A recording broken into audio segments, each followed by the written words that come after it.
Incident management and problem management are both crucial for IT service delivery, but they serve different purposes.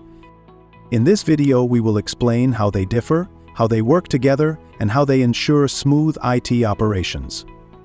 Every IT team faces disruptions, whether in systems, software, or services. Incident management and problem management are two ITIL4 practices that help resolve these disruptions. While both aim to maintain service quality, their approaches are different. Let's explore them in detail. What is IT incident management? It's a reactive process, responding to issues as they occur, whether it's a network failure or a user's software crashing.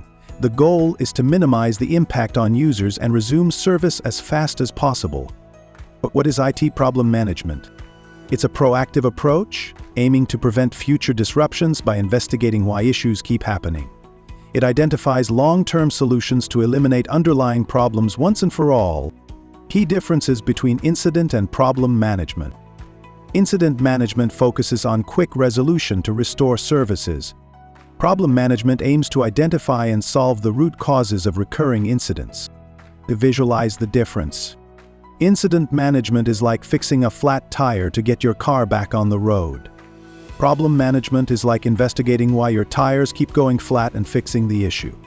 How incident and problem management work together.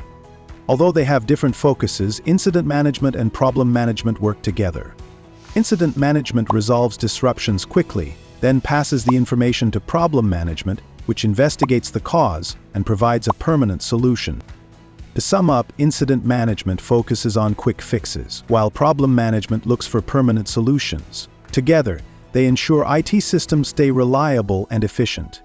If you find this video helpful, make sure to like, share, and subscribe to the Knowledge Academy's official channel for more ITIL insights.